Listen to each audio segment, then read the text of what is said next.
It's been an interesting morning on social media, and time for me to make a video about what I think is a bit of a general theme. Not going to mention anything personal or any names in this, because that's not the point of this video. And if anyone chooses to look at my internet feed and my Facebook page, I'm sure you can relate it back to that. That's fine if you choose to, I really don't mind. But I'm going to call this little bit as follows. You get the title? The Keyboard Warriors, Social Media and the Cult of Ad Hominem. Subtitle, because I think this is equally true. The natural reaction, or the natural outcome of PRS, problem, reaction, solution. PRS happens all the time in the media. First, they create the problem. Let's pick an example. First, they create the problem. Migrant hordes in their thousands leaving the Calais jungle, coming to the shores of Great Britain. Problem. Reaction. Let's get a nice easy media reaction. Katie Hopkins, send a gunboat. You know. And finally, solution. Brexit. Okay? Problem, reaction, solution. Now that does, in my opinion, actually connect to this, and certainly this a lot on the internet. Keyboard warriors, okay, that's a bit of an insulting term, fair enough, I agree. Social media and the cult of ad hominem. It connects to it because a lot of the people interested in and concerned with problem, reaction, solution often just desert any kind of reasoned argument and switch to personal abuse. Yeah, I'll see if I can find a couple, and again I'm not going to name names, but let me just go through a thread I was just looking at.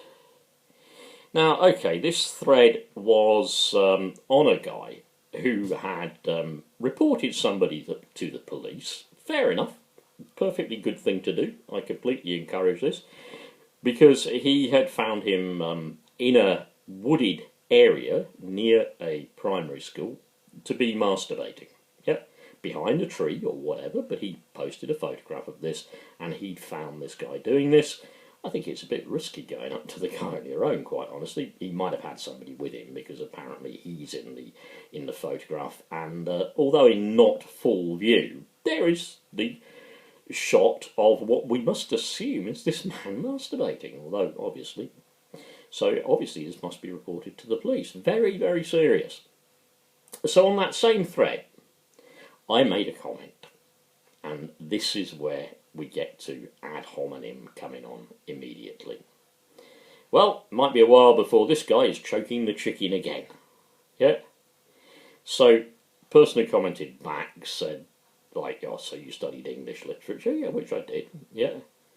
And very soon after that, a few more posts down, the person quotes, "Why is it only asshole men responding to this? You're all wankers, morons. It's not a joke, it's revolting." Of course it's revolting. I mean, I talk about choking the chicken, I suppose that was a little bit humorous, but yeah, of course it's revolting. But did I say anything about somehow supporting this man's behaviour? Did I say in any of my comments anything about this not being disgusting, not being a threat, not being something that needs to be reported? not being somebody whom the police need to look for crying out loud. But instantly, there comes back a general comment on all men saying, you're all wankers. Yeah, everybody, instantly. And it also comes back with only asshole males commenting on this thread. What is it with the internet? What is it with Facebook? What is it with, suddenly everything, something offends you, so you automatically make huge assumptions about people and insult them, just to say.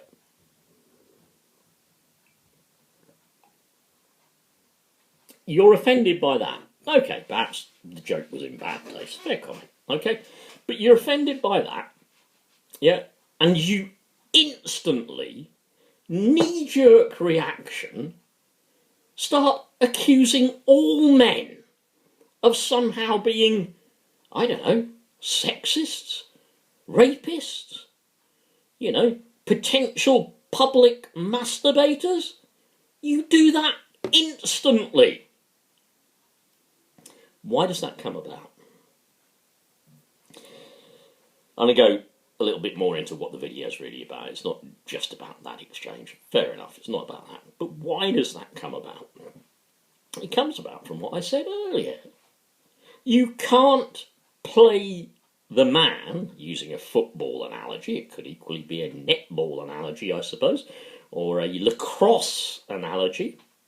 You can't play the man, you can't play the player with your lacrosse stick, so you can't play the player fairly, so in not playing the game, you'll play the man.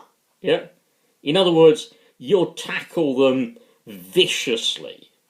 You'll attack them viciously, not within the rules of tackling or the rules of lacrosse or the rules of football or something. You'll just instantly go outside the rules, no longer playing the game that the rules are all about, but you'll play the man instead.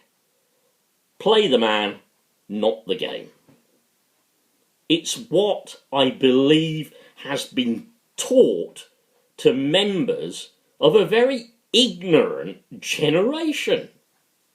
Perhaps it's been assumed by them rather than taught, because the quality of their education has not enabled them to think a little bit further, has not enabled them to loosen up a little bit, to look at the whole thing, to read something, take it into account, and then comment. You will notice also that when you put a detailed response into these people and their emojis and their one-liners, you get probably another emoji, another one-liner back. I said on a post earlier, and I think it's true, it reminds me of arguing with my sons when they were younger. And I don't mind saying this. And if you're watching, sons, if you want to comment on this, please do. But it reminds me of arguing with them both when they were younger. They would immediately, they started to lose the argument, pick on a personal point. They'd pick on, it'd be like, you start losing the argument in the playground and you go, oh, it's you, just because you've got a big nose, ain't you? Yeah? Big nose, big nose, big nose, big nose, yeah? Because they've lost the arguments. I mean, anyway, every parent knows. Your kids know your weak spots, don't they? Yeah, I mean, you've only got to get a 3-year-old, a 2-year-old to understand that instantly they know your weak spots and they just go, prod, prod. Yeah, they learn to do that from when they're kids. But this ad hominem thing is useless to society. It's absolutely useless. It comes from the kind of sloganising as well. The fight for Queen and country, we'll get the RGs, go and bomb here, go and bomb there. We are patriots, fight them on the beaches, push them back. Whoa, British Army. I'm not anti-army either. But it comes from sloganising. It comes from jingoism. It comes from not even considering the problem. It comes about when you get arguments on the TV during the election, and we really want to know. It is so absolutely vital and visceral and animalistic for us to know. Will Jeremy Corbyn press that button? Will we have a guy in charge who will instantaneously annihilate, destroy, dustify billions of human beings? It comes from that level of pathetic argument. And it is pathetic.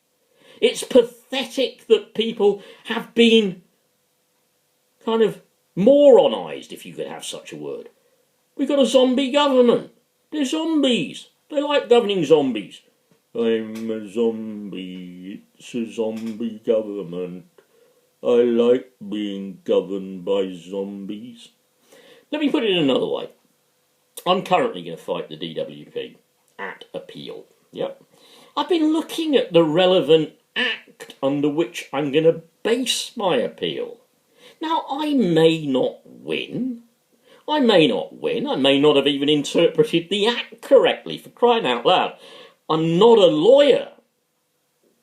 But I've looked at the 2008 Act. Yeah? I'm not just going to turn up to the DWP on the tribunal, look at them and see, imagine them all seated however they're seated in a row. I sit down, I put my papers down. I look at the first one and I go, hey, you. You are upper class. I'm not having you. You're upper class. No, I'm not having you because you look like you're a Tory voter. I'm not having you because I don't like the look on your face. I won't do that. I'll argue according to the evidence, according to the facts, according to the act, according to what is actually written down there, and I'll ask intelligent questions. I won't just probe with little ad hominems. I may not like the people, for crying out loud. I may not like them. I don't have to like them. I'll be there to have an appeal heard.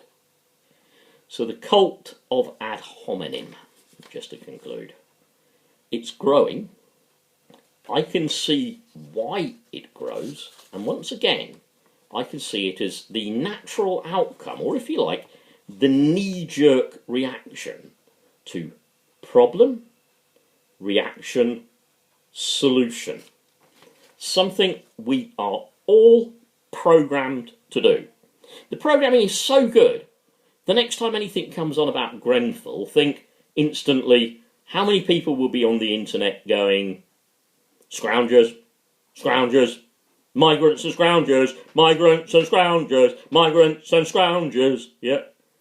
How instantly will that happen? I could give it, if it's an ITV news report and you went on ITV's page, I'd probably say you'll get something like, ungrateful scroungers, migrants shouldn't be here, need to go back to where they belong, scrounging off the British taxpayer, taking our jobs, 350 million from the EU.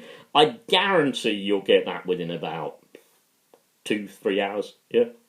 Again, problem, presented in the media, reaction from the public, solution, get rid of them, yep.